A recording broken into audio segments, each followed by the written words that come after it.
Trump pour les impatients. On se demande tout le temps, c'est quand le coup d'éclat, c'est quand qu'il va faire les arrestations, c'est quand. On en parle dans quelques secondes.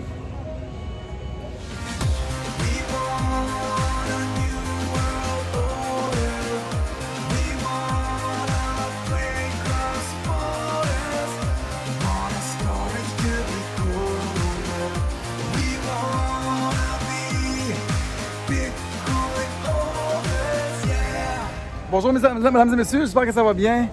On va faire juste une petite observation, on va regarder comment Trump fonctionne. Il y a beaucoup de gens depuis 4 ans qui me disent « mais là, il n'y a rien qui se passe, il ne fait rien ». Puis c'est vraiment mal interprété Donald J. Trump, qui est un maître dans son jeu, qui est un maître dans l'art de la guerre. Trump a fait aucune guerre, en fait. Il évite l'affront direct, il évite l'affront violent.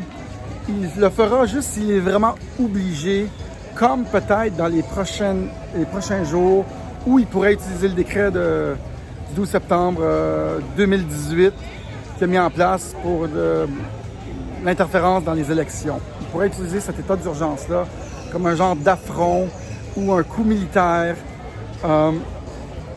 Et il y a bien des gens qui s'impatientent, qui disent « Ah, si, va-tu faire quelque chose? » Mais il faut comprendre que c'est une guerre informationnelle de un.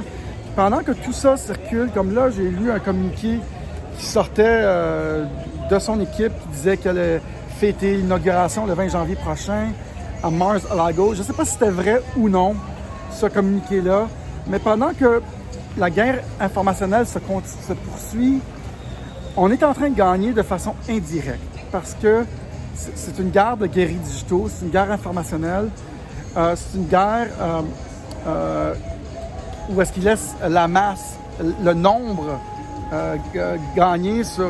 Mettons, ce serait juste lui qui ferait quelque chose. C'est tout le monde qui participe. Donc, au lieu d'aller de front, il va toujours utiliser la force de son adversaire. Fait que là, avec cette lettre-là qui vient juste de sortir, qui disait qu'il va aller célébrer l'inauguration, d'après moi, c'est un genre de test. Je ne sais pas si c'est les guerriers digitaux qui ont fait ça. Je ne sais pas si c'est en fait une vraie lettre. Mais pendant ce temps-là, on teste le pouls, puis notre message continue à avancer. Le message des guerriers digitaux, le message de Trump. Moi, j'ai même fait une vidéo là-dessus tantôt. Donc, il évite à tout prix tout affront. Et malgré ce qu'on peut croire ou voir, notre mission avance. Il ne va jamais utiliser la force brute, oui, dans ses paroles, mais c'est surtout pour la réaction de l'ennemi qui va faire ça, pour cerner l'ennemi.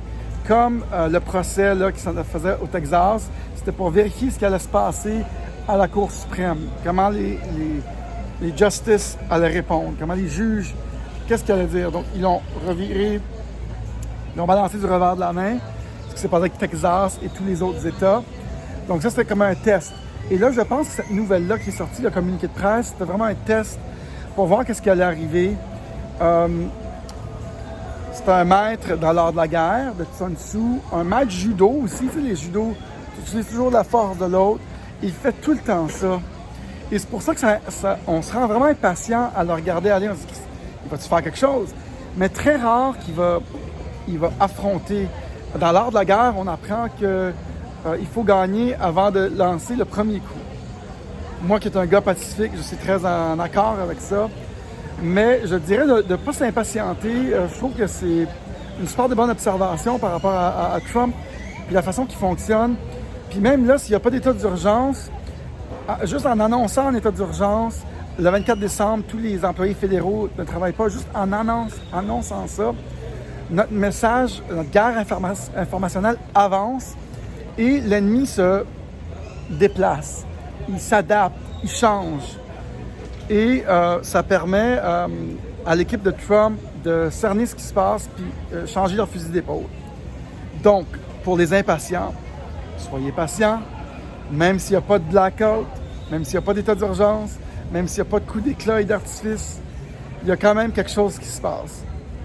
Certes, il nous manque peut-être du temps maintenant. On a jusqu'au 20 janvier pour gagner cette guerre. qui est, selon le général Flynn et tous les autres, déjà gagné. Steady, steady, follow the plan. Where we go one, we go all. United we stand, divided we fall. Et donc, soyez pas impatients, les amis. Tout ça fait partie de la bébelle, fait partie du plan. S'il n'y a rien qui arrive, on gagne pareil. Parce qu'on est positif. Parce que moi, je suis positif. Non, puis rester positif, c'est tout le temps bon. Tu sais, on a toujours une prochaine solution. Mais j'en ai beaucoup qui sont... Tout le monde veut savoir, là c'est important, là, le 24, il va peut-être avoir quelque chose. Puis s'il n'y a rien, le monde, il pète une coche, tu sais. Non. Fait que sur ce, mesdames et messieurs, Trump, pour les impatients, steady, steady, comme le général Flynn dirait. Alpha, Delta, non, Alpha, Beta, Delta, Echo, ici, pour aux ordres. Vespa Shop. Salut tout le monde. Bye.